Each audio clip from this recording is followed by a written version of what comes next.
Saviez-vous que l'argent est l'une des causes principales de divorce en France? Environ 10% des séparations sont directement liées à des problèmes financiers tels que des dettes, des disparités de revenus ou même des désaccords sur la gestion des dépenses. Et pourtant, d'après une étude de France Inter, 40% des Français n'ont jamais sérieusement parlé d'argent avec leur partenaire. Malgré tout, il était important de rappeler que l'argent, ça reste quand même un outil de la vie de tous les jours et qu'il a une influence sur notre quotidien, sur notre style de vie, mais aussi sur nos rêves et nos objectifs. Donc si vous ne le faites pas déjà, je vous conseille vivement d'ouvrir la discussion sur le sujet avec votre partenaire. Et aujourd'hui, je vous explique pourquoi et comment.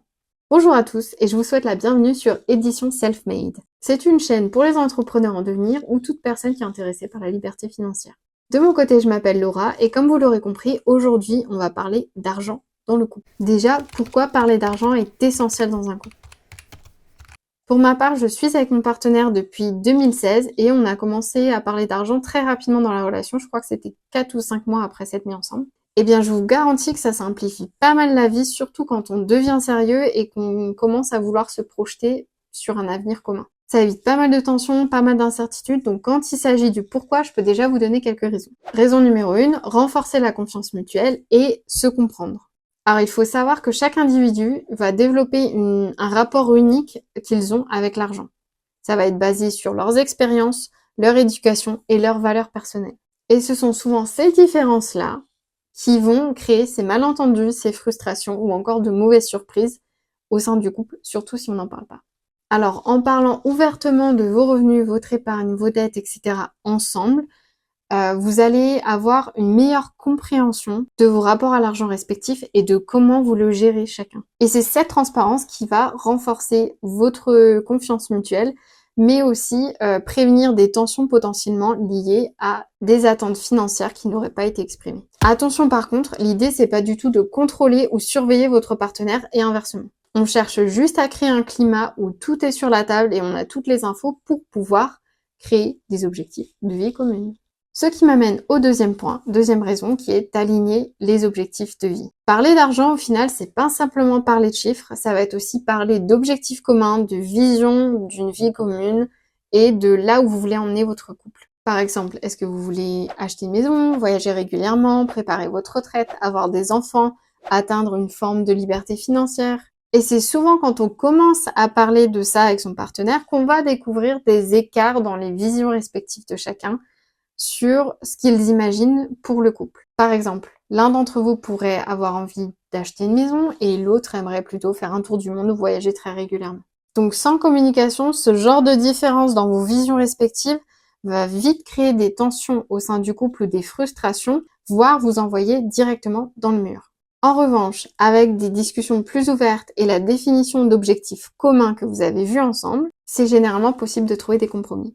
Donc si on regarde le cas mentionné précédemment, l'un voulait acheter une maison, l'autre souhaitait plutôt voyager, auquel cas on peut se dire, ok, un compromis pourrait être, on achète un appartement plus petit et moins cher, et on voyage 2-3 fois par an, comme ça fait un compromis, chacun a un petit peu de ce qu'il voulait. Au final, il faut se rappeler qu'un couple, c'est quand même une équipe, et comme toute équipe, on a envie d'avancer ensemble, mais pour avancer dans la même direction, eh bien, il faut avoir décidé ensemble de la destination finale. Raison numéro 3, ça va être prévenir les conflits et anticiper les coups durs. Comme vous le savez sûrement déjà, anticiper, c'est se protéger. Donc si l'un d'entre vous perd son emploi, tombe malade ou fait face à une grosse dépense qui n'était pas prévue, mieux vaut avoir parlé déjà d'argent auparavant. Clarifier les attentes, se mettre d'accord sur un plan et revoir ses objectifs communs assez régulièrement, tout ça va vous aider à gérer les surprises désagréables, mais aussi va éviter une organisation paniquée de dernière minute pour gérer la crise en question. Maintenant, parlons du comment.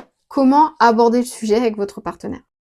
Déjà, choisir le bon moment, c'est essentiel. Si vous n'avez jamais abordé ce sujet-là avec votre partenaire, vous pourriez par exemple utiliser un grand changement dans votre vie pour aborder le sujet. Donc par exemple, vous emménagez ensemble. Vous pourriez simplement demander à votre partenaire, dans ce cas-ci, son avis sur ce qu'il aimerait ou ce qu'elle aimerait faire une fois que vous habitez ensemble pour la gestion des finances communes.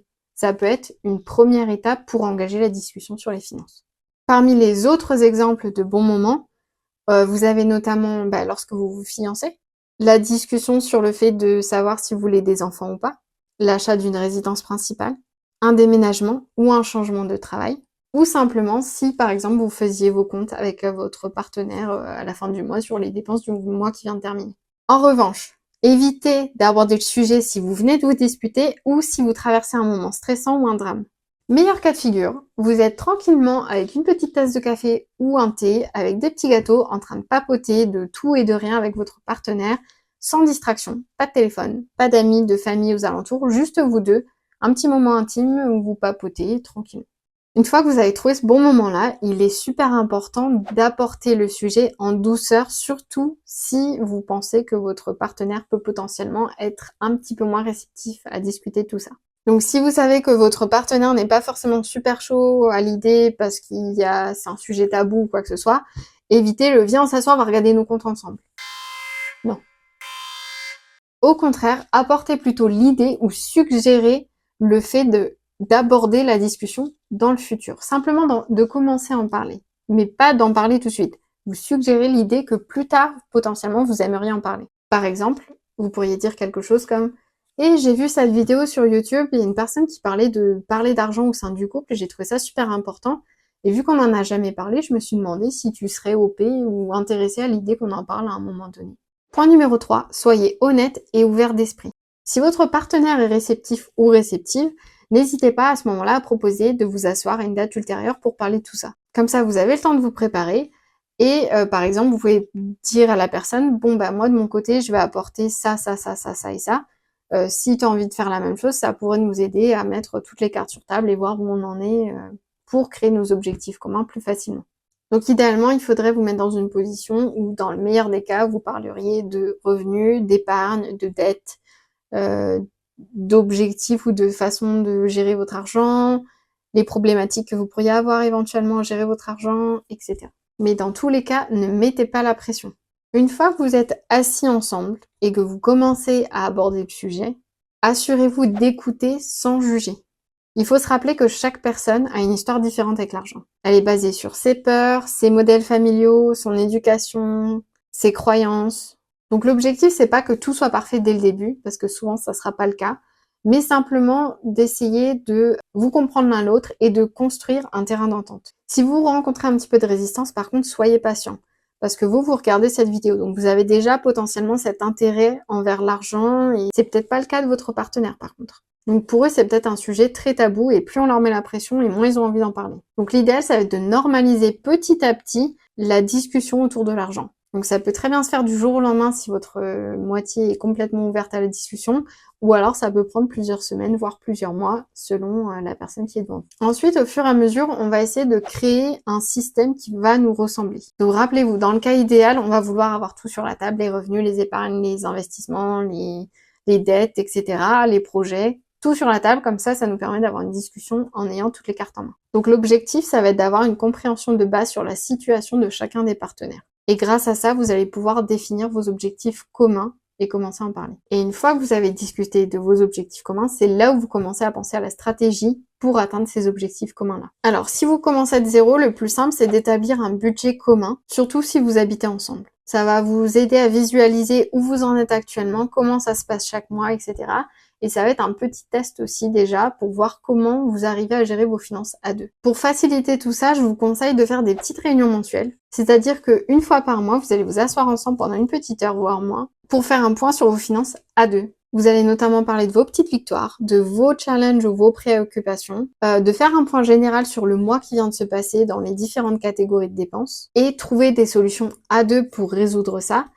Et une fois que vous avez tout ça, ça va vous permettre de créer une petite to-do list à la fin avec qui fait quoi, qui s'occupe de quoi. Donc par exemple, on va arrêter un abonnement, on va changer de fournisseur, on va changer les dépenses dans une catégorie du budget pour accueillir une grosse dépense qui va arriver dans les prochains mois. D'ailleurs, n'hésitez pas à me dire si vous voulez que je vous fasse une petite vidéo sur le sujet pour savoir comment structurer ces petites réunions mensuelles plus en détail. Dernière étape. Une fois que vous avez du coup cette gestion mensuelle qui tourne bien, c'est là où vous allez commencer à vous lancer des petits défis. Ça va vous permettre de tester votre aptitude à atteindre ces objectifs communs que vous avez définis. Donc commencez généralement par quelque chose de plus petit, par exemple l'achat d'un appareil électroménager qui va coûter quelques centaines ou milliers d'euros.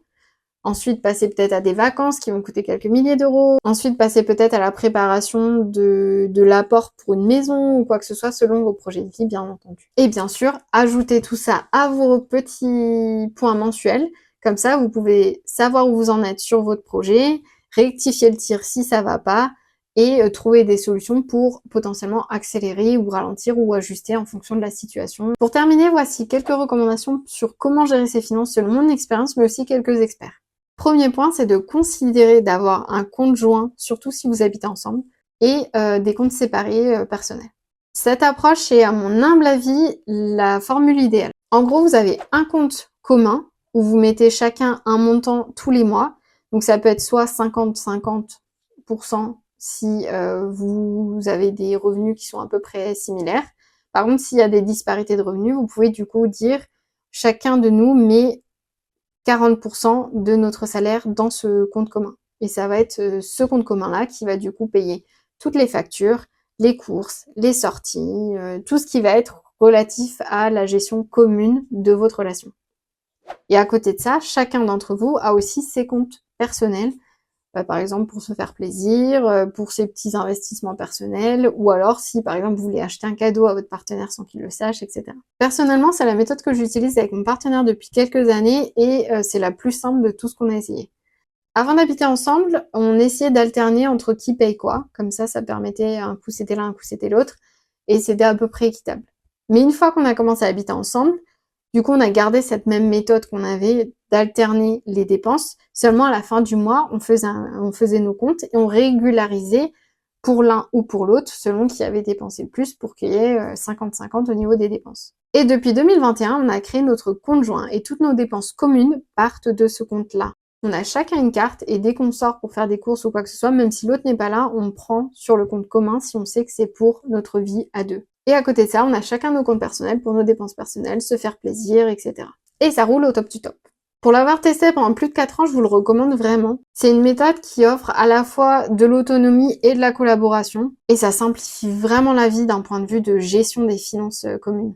Petit aparté, si votre partenaire dépense beaucoup ou n'a pas mis sa contribution sur le compte joint, par exemple, évitez les accusations.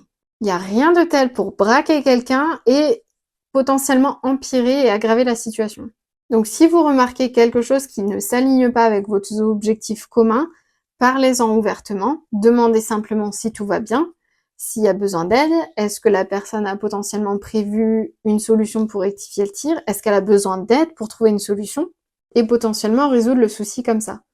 Il faut se rappeler que vous ne combattez pas la personne, mais vous combattez le problème. Donc concentrez-vous sur les solutions et non l'attaque. Et quand je parle de solutions, ça peut être une solution immédiate pour résoudre le problème aussitôt, mais ça peut aussi être une solution pour éviter que ce problème se répète dans l'avenir. Dernier petit point super important à mon sens, c'est de célébrer les petites victoires. Ça peut paraître anodin comme ça, mais le fait de célébrer les petites victoires comme ça va vous permettre de créer une association positive à l'argent. Donc que ce soit une augmentation de salaire, un bonus, un prêt qui est remboursé, une belle épargne de côté. Célébrez tout ça ensemble. Parce qu'il faut se rappeler que l'argent, c'est pas que des tensions, ça peut aussi être une source de joie, de liberté et de projets concrets. Donc il est temps de conclure cette vidéo. Rappelez-vous, faites de l'argent un outil pour vous aider à accomplir vos objectifs communs, plutôt qu'un tabou ou un secret. Parler d'argent avec votre partenaire, ça va pas toujours être facile, mais je suis convaincue que c'est essentiel pour une relation qui soit solide et durable. Donc j'espère que ces informations et ces retours sur expérience vous auront beaucoup aidé, autant du moins qu'ils m'ont aidé moi quand j'en ai eu besoin. Et n'oubliez pas, vous êtes une équipe et une équipe qui gagne. Bon courage à vous, à bientôt!